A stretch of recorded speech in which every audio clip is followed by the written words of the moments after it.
Hello, friend. Welcome back. You've landed on CouchTales, Why We Do What We Do, the podcast where we break down the quirky, funny, and sometimes frustrating ways our minds work. I'm your host, Analia, and today we're talking about something we all do, talking to ourselves. But before we dig in, gentle reminder that this is for fun and not considered professional advice. Today's episode, The Voice in Your Head, Friend or Foe. Why we have negative self-talk and how to fix it. Now you might be thinking, talking to myself? Isn't that just for people who lose their keys? Sure, but here's the thing. Whether we realize it or not, our inner voice is shaping how we see ourselves in the world. It can be our biggest cheerleader or our worst enemy. So let's dive into a story about how a teenager learned to turn his worst enemy, his own thoughts, into his greatest superpower. The tale of Max, when your brain becomes the bully. Once upon a time, maybe last Tuesday there was a teenager named Max. Max wasn't a superhero, at least not in the traditional sense. He didn't have a cape, but he did have a hoodie that made him feel invincible.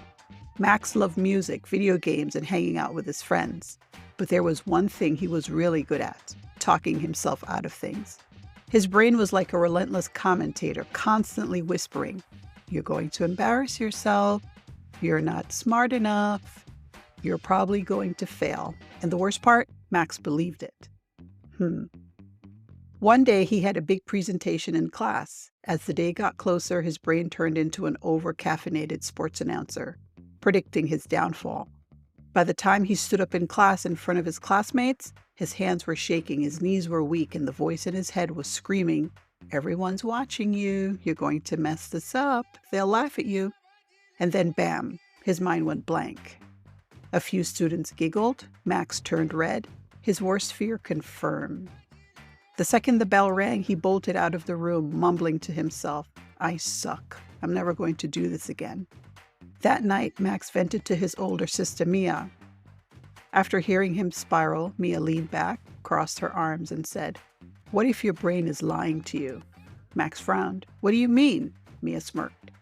"You're treating every thought as if they are a fact," Mia said.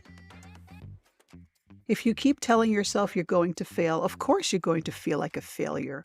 What if you started talking to yourself like a friend instead of an enemy?" Max blinked. "So you're saying I should just lie to myself?"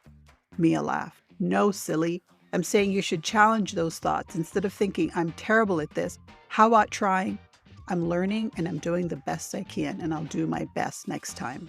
Okay, Max wasn't convinced, but he figured he had nothing to lose. So the next time Max had to speak in class, his nerves were still there, but instead of feeding them, he tested out a new strategy. Instead of saying, "I'm going to bomb this," he reframed it with, "I've practiced and I'll do my best." Instead of thinking, "Everyone's judging me," he reframed it with, "Most people are too worried about themselves to care." Instead of thinking, "I can't do this," he reframed it with, "I've done hard things before and I can do this too." And guess what? The presentation wasn't perfect. He still stumbled over a few words, but this time he didn't spiral. He laughed it off and kept going. And his classmates, they didn't burst into laughter. They barely noticed at all. Max realized something huge. The way he talked to himself was more powerful than the situation itself. So why does this work? The psychology behind it. Number one, the negative bias. Your brain's a drama queen. Our brains love to focus on the negative. Evolutionarily, this kept us alive. Our ancestors needed to overanalyze threats like, say, a saber-toothed tiger to survive.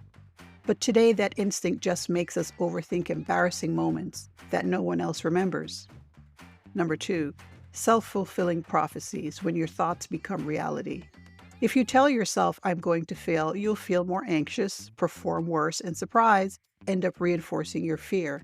It's like tripping over your own shoelaces because you were too focused on not tripping. Number three, the mind's inner battle. You know the guy who made psychology famous? Well, he believed that our minds have two different voices, one that criticizes us and one that encourages us. The trick is recognizing when your inner critic is running the show and choosing to listen to a different voice. So how do we reframe your inner voice? Want to talk to yourself as a supportive friend instead of a mean internet troll? Try these reframes.